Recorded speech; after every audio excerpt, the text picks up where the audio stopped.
Здравствуйте, на телеканале «Новый век» программа «Вызов 112». В студии Сергей Хайдаров. И сегодня мы расскажем об изнасиловании 7-летней девочки в Азнакаево. В отношении мужчины возбуждено уголовное дело по статье «Насильственные действия сексуального характера». За молчание о произошедшем подозреваемый обещал ребенку телефон. Покажем последствия крупной аварии в Зеленодольском районе. Из этой пыли арматура полетела. Там вылетела с дороги и перевернулась «Газель». И сожгла заживо своих знакомых. Завершено расследование дела о поджоге общежития на улице Актайской. Это и не только прямо сейчас. 3 человека пострадали в результате крупной аварии в Зеленодольском районе. Возле поселка Урня «Газель» залетела на бордюр, снесла металлические ограждения, разделяющие встречные потоки, и опрокинулась. Водителя грузовика и 2 его пассажиров доставили в больницу. По рассказам очевидцев, мужчина находился без сознания. Айрат Назипов был на месте и узнал подробности. По рассказам очевидцев, в момент аварии помимо водителя в салоне «Газели» находились еще 2 девушки. Окровавленных пассажирок прибывшие на место медики срочно госпитализировали. Они еще находились в сознании, в отличие от водителя, которого медики в тяжелом состоянии также увезли в больницу. По предварительным данным, водитель «Газели», едущий со стороны Казани, по неизвестным причинам вдруг наехал на бордюр, после чего снес металлические ограждения. В итоге машина опрокинулась и затем снова встала на колеса. Светло же вроде было. Светло, видимость хорошая, не знаю, что. На ваших глазах все это было, да, Как? Пыль, потом из этой пыли арматура полетела. Вылетевший из кузова груз и разлетевшиеся обломки самого грузовика повредили сразу 3 встречных автомобиля. Водители искали внешние повреждения у своих автомобилей и подсчитывали ущерб. У меня фара, капот, сзади ударило по кругу. Самосвал КамАЗ срулил вовремя. Чуть под него даже не залетел. Всю картину произошедшего установят сотрудники ГИБДД. Айрат Назипов, Наиль Абдуллин, «Вызов 112». Еще одна крупная авария произошла поздним вечером на Займичинском мосту. Там столкнулись УАЗ-патриот и Датсон. По рассказам очевидцев, автоледи за рулем последней выехала на полосу встречного движения. В результате аварии у одного из автомобилей даже вырвало двигатель. О причинах и последствиях Илья Хайрудинова.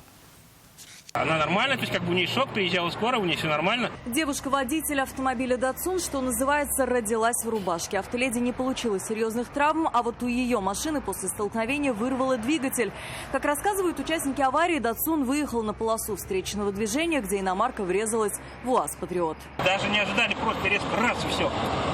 То есть не увернуться шансов вообще не было? Вообще не было. Вот там свидетели есть, он говорит, мы ехали за ней в одну машину. Ее, говорит, повело сначала. И вот она резко влево, и вот мне прямо в бок. Меня 2 раза вот так вот раскрутило, двигатель не вырвало, он все. У меня УАЗик не на ходу. Скорость у обоих автомобилей была приличной. И повезло, что удар пришелся не лоб в лоб, а в левую переднюю часть УАЗа. Она как-то объяснила, почему так, что произошло? Ничего не объясняет, она в машине разговаривает практически. Возможно, немаловажную роль в аварии сыграл небольшой стаж у автоледи, управлявший автомобилем «Датсун». Илья Хайрудинова, Айрат Назипов, Наиль Абдуллин. «Вызов 112». 3 человека серьезно пострадали в результате крупной аварии в Альметьевском районе. Минувшим вечером на трассе Казань-Оренбург 44-летний водитель «Жигулей» 7-й модели на полном ходу врезался в КамАЗ, стоявший на обочине с включенной аварийной сигнализацией. Вся сила удара пришлась на правую сторону легковушки. В результате 19-летний пассажир «Жигулей» получил переломы со смещением ушибы, повреждения мышцы и проникающую рану правого плеча. 17-летний пассажир легковушки ушиб мозга тяжелой степени, ушиб грудной клетки и таза. У водителя черепно-мозговая травма и вывих бедра. Все госпитализированы. Одно неосторожное движение водителя КамАЗа оставило нижнекамцев без трамваев. Весь городской железнодорожный электротранспорт встал из-за обрыва питающего провода. Там, где автомобильная дорога пересекает рельсы, линии электропитания расположены высоко, и грузовики проезжают под ней спокойно. Но на то, что сделал водитель самосвала, проектанты не рассчитывали. Алсу Ахмедзянова с подробностями. Да вот не знаю, куда идти, туда идти, сюда идти. Планы и надежды успеть по своим делам сотен нижнекамцев сегодня оборвались вместе с проводом питания электротранспорта. Все трамваи в городе встали прямо посреди рабочего дня. Ну, сказали, как долго стоять-то будете? Не знаю. Придут, сделают. Документы приехали уже.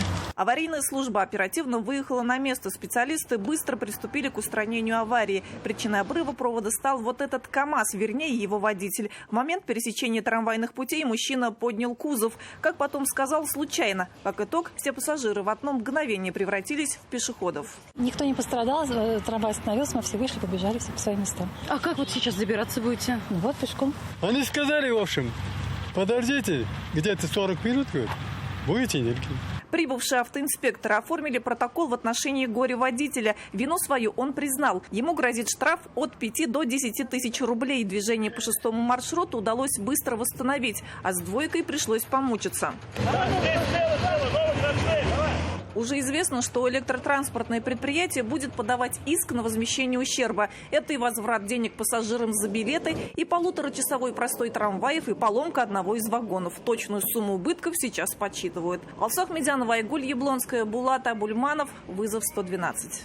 Kia Rio и «Газель» столкнулись сегодня днем на перекрестке улиц Декабристов и Восстания. Как рассказал пассажир грузовика, они поворачивали с Декабристов налево на разрешающую стрелку, и когда пересекали встречную полосу, в них врезалась иномарка, выехавшая на перекресток на красный сигнал светофора.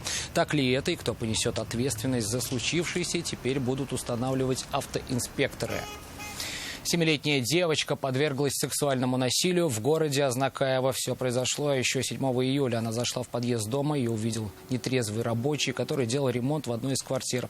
Он и затащил девочку в ремонтируемое помещение, где и совершил в отношении ребенка насильственные действия сексуального характера.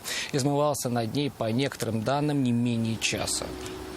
В дальнейшем он пообещал ей подарить мобильный телефон, если та никому не будет рассказывать о произошедшем, и скрылся.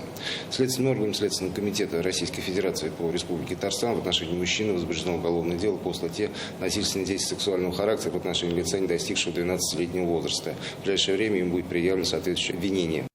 Свою вину задержанный признал в полном объеме. Ход и результаты расследования уголовного дела находятся на контроле у прокуратуры. 36-летняя женщина погибла сегодня днем, выпав предположительно с 14-го этажа одного из домов на улице Боруди. На место происшествия прибыли полицейские и медики, но помочь ей было уже нельзя. Травмы были несовместимы с жизнью, и она скончалась на месте. Сейчас проверяются все версии произошедшего. Предположительно, незадолго до трагедии женщина попала в аварию, получила инвалидность и сильно переживала по этому поводу. Дело 31-летней женщины, обвиняемой в убийстве 2 человек общеопасным способом, передано в суд. Следствие уверено, она просто сожгла заживо своих соседей. Крупный пожар вспыхнул в общежитии на улице Актайской 7 декабря минувшего года. Люди, чтобы спастись, прыгали из окон. 2 человека тогда погибли. Потерпевшими признаны 24 человека, в том числе 7 детей. Вину обвиняемой не признала. Рамиль Шайдуллин на деталях этого дела. 40-летняя хозяйка квартиры и ее 43-летние знакомые из этой комнаты выйти не смогли. Их тела обнаружили пожарные. Еще 7 человек врачи скорой помощи госпитализировали с отравлением угарным газом. Дознаватели быстро выяснили, причиной был поджог. А следователи установили, кто именно чиркнул спичкой. Согласно уголовному делу, в тот вечер в этой квартире праздновали. Что уже и не важно. Под действием алкоголя женщины, обвиняемые и хозяйка квартиры, поссорились. Возможно, вспыхнули старые обиды. Позже уже в ходе расследования уголовного дела выяснилось, что за месяц до трагедии на почве ревности обвиняемая ударила потерпевшего ножом, причинив ему легкий вред здоровью. В тот субботний вечер хозяева до поножовщины решили не доводить и просто выставили гостю за дверь и не пускали в комнату. Женщина обиделась. В ответ она собрала мусор, который собрала около двери и подожгла. В результате начавшегося пожара в огне погибли 40-летняя хозяйка и ее 43-летний знакомый. Кроме того, были госпитализированы 7 человек. Эвакуировать пришлось всех. 23 жителей подъезда, в том числе 7 детей, вывели на улицу пожарные. 43 человека выбирались из горящего здания сами. Но дым отрезал пути к отступлению, и некоторым, чтобы спастись, пришлось прыгать вниз с 3-го этажа. В ходе расследования уголовного дела установлено, что ущерб, нанесенный действием обвиняемой, составил более 1 миллиона рублей. Потерпевшим по уголовному делу признано 24 человека, в том числе 7 малолетних. Следствием собрана достаточно доказательной базы, в связи с чем уголовное дело с утвержденным обвинительным заключением направлено в суд для рассмотрения по существу. Женщин обвинили в убийстве 2 человек и покушении на убийство 2 и более лиц, включая малолетних. Все совершенное общеопасным способом, а также в умышленном уничтожении чужого имущества и причинении легкого вреда здоровью. Вину обвиняемая не признала. Но суд счел, что окончание расследования и окончательного вердикта ей предстоит дожидаться в следственном изоляторе. До этого женщина 6 раз привлекалась к уголовной ответственности. Рамиль Шайдуллин, вызов 112. Это все, о чем мы успели вам рассказать. В студии был Сергей Хайдаров. До встречи. И не бросайте вызов судьбе. Вдруг она его примет.